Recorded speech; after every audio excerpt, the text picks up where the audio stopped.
John Uri with United Soldiers and Sailors of America. This evening coming to you from Washington, D.C. We're on here special tonight. I actually have Steve Ignelli. I'm president of the organization. I have Steve Ignelli also with us. You should be able to see him. We're working through this platform, this live platform that we have. And we come on special tonight for a certain reason. So let me see if I can get Steve on here. Steve, are you on there? I don't know if anyone can hear you or not. Okay. I don't know if he's on or not here, but let me just check real quick, folks, and we'll get on with the reason why we are here this evening. Our organization, we're an all-volunteer nonprofit organization, a 501c3 veteran and military service organization, and one of our programs is that we have one of our programs is the Wounded Defenders of Freedom Fund, and I don't know if he's on or not here, but let me just check real quick, folks, and we'll get on with the reason why we are here this evening. And we're getting some feedback. All volunteer. Hold on 1 second. There we go. We're getting some feedback from that. So I guess Steve's not here with us.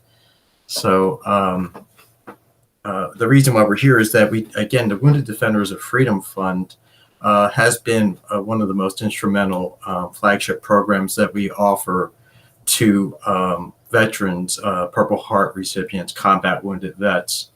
And we've been recently contacted by a wounded vet who lives actually in Connecticut, in Brookfield, Connecticut. And he's married and also has a few children, young children, actually a baby as well. Recently, what's happened is that they've had a problem with their home, and there's been an infestation of bugs and mice and a few other things that have happened, which has caused some financial hardship to them, having to pay for that. So what that has done is taken away from their monthly the monthly check he gets from the VA. He's 100% disabled, and so he's reached out to us and a couple other organizations. He reached out to the Wounded Warrior Project, to the VFW, American Legion.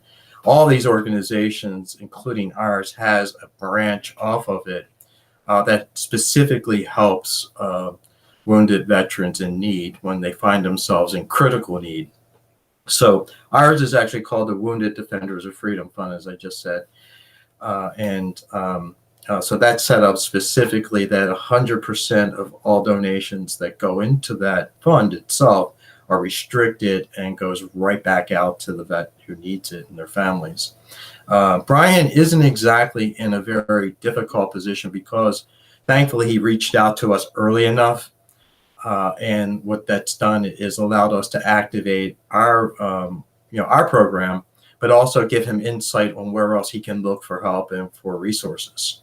Again, relying on other organizations like ours, to kind of pitch in and help him out get him over this hurdle. So what we're looking for this evening is to help him with groceries. And so we've been in contact with local grocery stores in his area. And his wife does the shopping. And again, they have an infant. They're in need of formula, Pampers, just food, So he's sort of okay with his mortgage payment. We're working with PenFed to see what can be done. He's not behind, thankfully, but he will be this month. So hopefully we can work with the bank. We do that as well. We work with the bank to see what they could do to, create a deferment, that sort of thing, or whatever else can be done. So what we're looking at is to, let me see if we're still here. What we're looking at is to go ahead and, with our own Wounded Defenders of Freedom Fund, is to create, a way to get him the funds that are needed.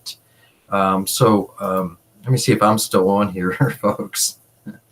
Let's see. So what we ask people to do is go to our website, to USASOA.org, and see if there's anyone who can donate. If you can donate a few dollars or whatnot, that money will actually go to to creating money to give him a gift card, to buy groceries. So so if anybody can do that, would be greatly appreciated. I know Brian, his wife, and his children, we're just trying to get them through this hurdle, or over this hump, as they say. So whatever you can do, please do it. If you go to USASOA.org, what you will see is our programs and services. Click programs and services and scroll down to the Wounded Defenders of Freedom Fund. There's a lot of information on there as well. And right now I'm going to just go ahead and, for some of you to get a better idea who we are, show a clip of what it is and who we are.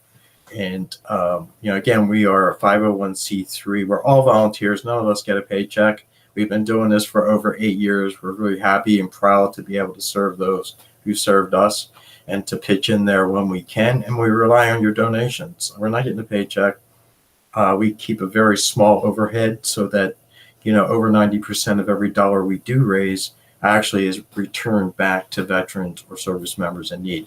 So hang on a second. We're going to show this. Hopefully we can show this video. I don't think this thing is working the way it's supposed to, but we'll see. Hard at work tonight for donation. United Soldiers and Sailors of America, based in Southeast D.C. This evening, the staff and volunteers were packing winter survival kits to give to homeless vets across the region. Sleeping bags and sweatshirts and toiletries and food. But this group works on behalf of veterans all year round. We focus on the daily needs of veterans and those veterans who sort of fall through the cracks. So maybe they didn't get their VA check, maybe they didn't get some other subsidy that they're looking forward to. But this is the way we can help pay their electric bill, we can help pay their heating bill, we can help with daily supplies that they need. If you want to help, it's simple. You go to their website, USASOA.org, and they take those donations 365 days a year. There's anyone who can donate. You can donate a few dollars or whatnot. That money will actually go to